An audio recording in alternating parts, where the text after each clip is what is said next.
Am venit la o partidă de pescuit pe Dunăre. O să încercăm un pescuit pe noapte, pentru că ziua și așa este toropeală foarte mare. Ca specie țintă probabil morunașul și mreana poate. Se anunță și ceva ploi la noapte. Este foarte cald, este caniculă și sunt și ceva instabilități.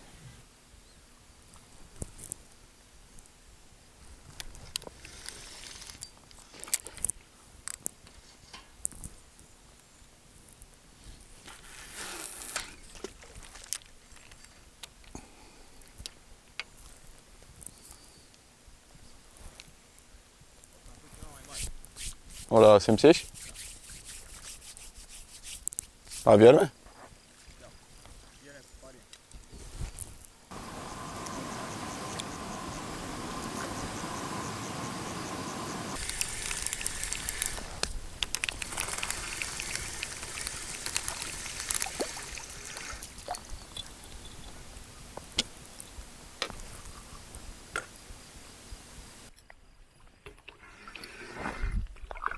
Uite-o, mai măricel. Ce e asta, bă?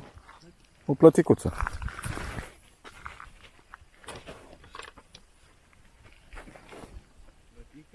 O plăticuță. O plăticuță de Dunăre. Până nu s-a lăsat seara, până nu s-a întunecat, nu mai govizi. Odată cu lăsarea întunericului, nu mai sunt activi govizii.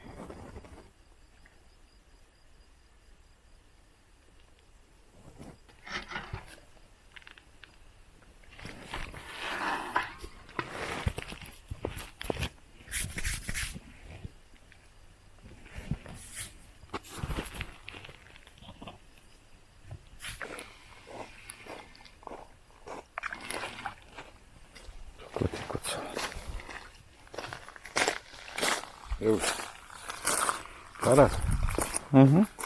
Bravo. Să vedem ce a luat Alex.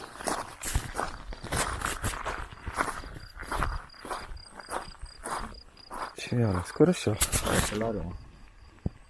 Ca micuț. Da, frumoși. De activitate. De început. La râmă, Are.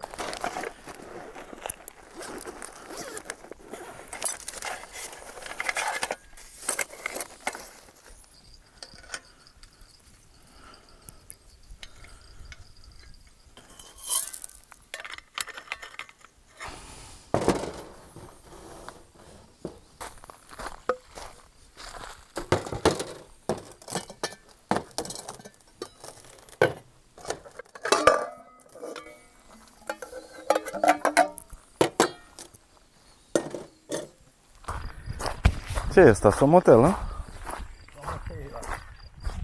Pe Sofida.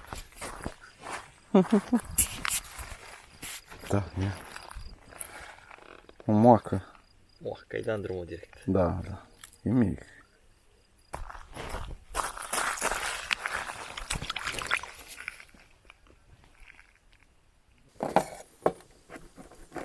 Aici un rasol de vită.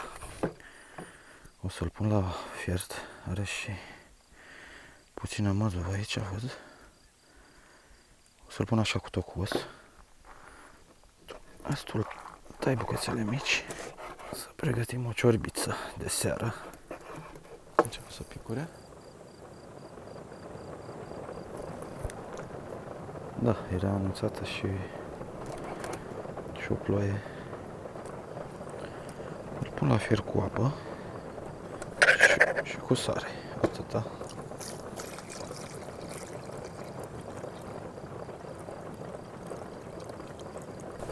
Pun și o mână de sare.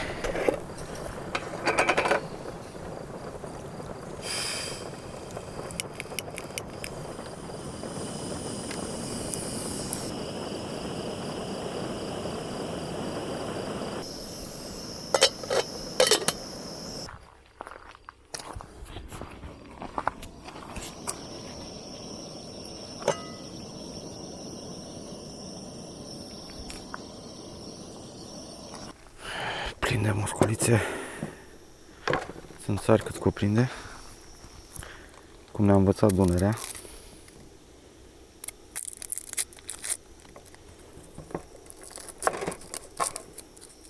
Pun o ceapă mică și puțin morcov. Să-l dau pe răzătoare morcovul.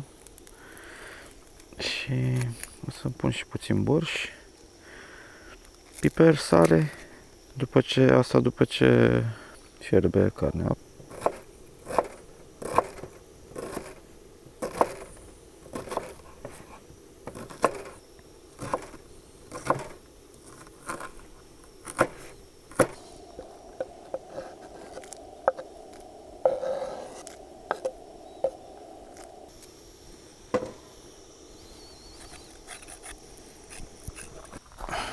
Aproape de final. O să pun și cartoful.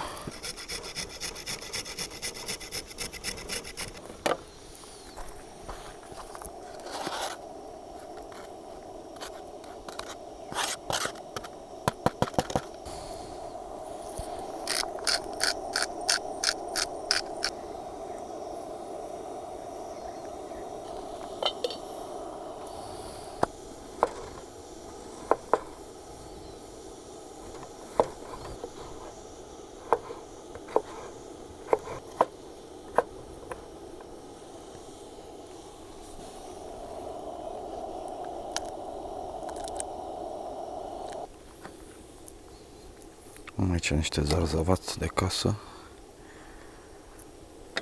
ardei, roșii și leuștean. Și sare, bineînțeles, și puțin ulei. Și pe asta.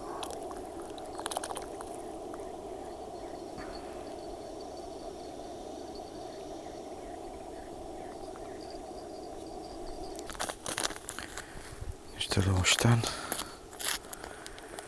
Nu am găsit decât la pungă, n-am găsit verde, din păcate, dar am niște pătrunjel verde.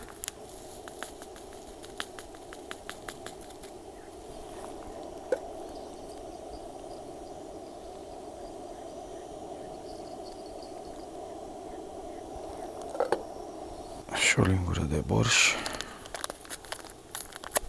Asta l-amestec cu apă. Cred că e suficient.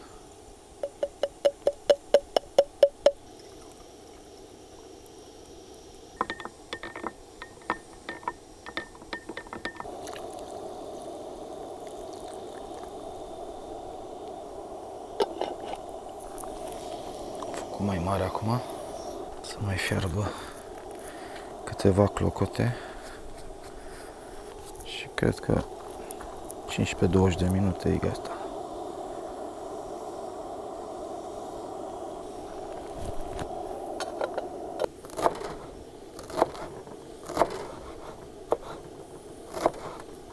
Asta la final, așa să aibă puțină culoare.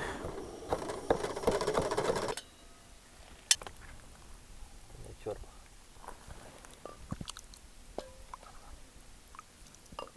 Acum asta ne trezește. E încintă. Lasă că nu trage ales. Se aude dacă tragi. La mine da.